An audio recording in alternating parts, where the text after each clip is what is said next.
Absolution pour un meurtre, un roman passionnant de Gining Tachung. Absolution pour un meurtre. Déjà le titre, il interpelle, non? Comment est-ce qu'on peut bien absoudre un meurtre? C'est le point de départ d'une histoire qui va nous plonger dans les recoins les plus sombres de la nature humaine, mais aussi dans les failles de notre société. Alors, l'histoire démarre et franchement de la manière la plus glauque possible. On est en banlieue parisienne, quelque part dans la deuxième moitié du XXe siècle, et là, dans une poubelle, on retrouve une main humaine. Rien que ça. Cette découverte sinistre, ce n'est que le tout début, le premier fil d'une pelote qui va nous emmener vers quelque chose de bien plus complexe et de bien plus dérangeant. Oui, parce que cette main, ce n'est que le commencement. D'autres parties du corps vont être découvertes, mais bien plus tard et éparpillées un peu partout dans le pays. On comprend tout de suite que l'enquête qui s'ouvre va être longue et vraiment, vraiment ardue. Au début, l'enquête patine complètement. C'est une impasse totale. Il y a trop de suspects, pas assez de preuves, bref, le dossier est classé. Et un silence pesant s'installe pendant 10 longues années. Et puis un soir, alors que personne ne s'y attend plus, c'est le coup de théâtre. Une confession, presque banale, lâchée au cours d'une soirée un peu trop arrosée, qui va absolument tout faire basculer. Cette révélation, si tardive, elle soulève une question essentielle. Pour vraiment comprendre ce crime, on ne peut pas se contenter de regarder les faits bruts. Non, il faut s'intéresser au monde dans lequel tout ça s'est passé. Qui étaient donc ces personnages, tous connectés de près ou de loin à ce meurtre? Pour saisir la logique, si on peut parler de logique de cette histoire, il faut absolument comprendre la communauté à laquelle appartiennent les protagonistes. Un monde qui a ses propres règles, ses propres codes et surtout ses propres souffrances. Le tissu social, c'est vraiment la clé ici. On parle majoritairement d'immigrés ou d'enfants d'immigrés, dont beaucoup sont originaires des anciennes colonies. Leurs parcours sont hyper variés, certains ont bien réussi, d'autres luttent au quotidien dans la précarité. Mais un fil invisible les relie tous, ce crime abominable. Et pour décrire la vie de beaucoup d'entre eux à cette époque, il y a un mot qui revient sans cesse, c'est le mot misère. Attention, il ne s'agit pas juste d'un manque d'argent.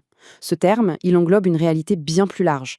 Une précarité matérielle, oui bien sûr, mais aussi et surtout une profonde détresse psychologique et sociale. Alors, concrètement, ça ressemblait à quoi cette vie difficile? Regardons un peu les défis auxquels cette communauté devait faire face tous les jours. D'abord, le logement. C'était un combat de tous les instants. On parle de foyers surpeuplés, insalubres, de bidonvilles aux portes de la ville, de HLM complètement dégradés. Se loger dignement, c'était un vrai parcours du combattant, souvent face à une discrimination à peine voilée des propriétaires. Et pour le travail, ce n'était pas plus simple. Les emplois étaient souvent pénibles, mal payés. Le chômage, lui, était bien plus élevé que la moyenne nationale, ce qui poussait beaucoup de gens vers le travail au noir, sans aucune protection sociale. Et les diplômes obtenus à l'étranger, la plupart du temps, ils ne valaient rien ici. Et puis, il y avait la discrimination, celle qui s'infiltre partout, au quotidien. Le racisme ordinaire, les contrôles de police incessants, les démarches administratives qui n'en finissent pas pour obtenir la nationalité, tout ça créait un sentiment permanent d'être un étranger, même après des dizaines d'années passées en France. Forcément, tout ça avait un coût psychologique énorme. Des familles déchirées par des règles d'immigration très strictes, des conflits entre les parents et les enfants sur les questions culturelles, et puis ce sentiment terrible de double absence, ne se sentir pleinement chez soi nulle part, ni en France, ni dans le pays d'origine. Une vraie détresse, liée à l'exil et à la précarité. Face à cette détresse, des grands mouvements sociaux ont commencé à voir le jour. La marche pour l'égalité et contre le racisme de 1983, c'est l'exemple le plus connu. Ce n'était pas juste une protestation, c'était bien plus que ça. C'était une véritable quête de reconnaissance, une quête de dignité.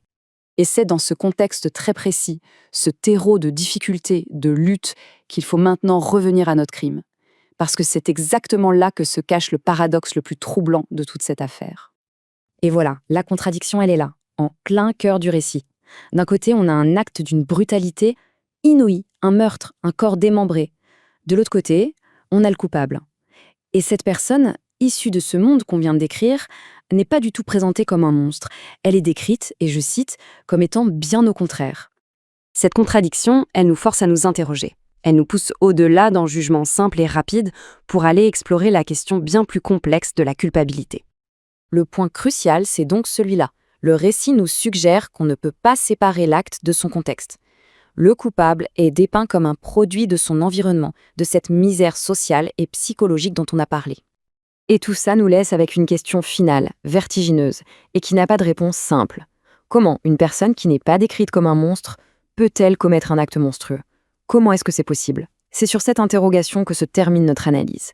Une question qui continue de résonner bien après la fin de l'histoire. En ce qui concerne le style, je n'ai pas d'autre mot, c'est flamboyant, d'une grande richesse et d'une audace maîtrisée. Si cette histoire vous intéresse, vous savez ce qu'il vous reste à faire.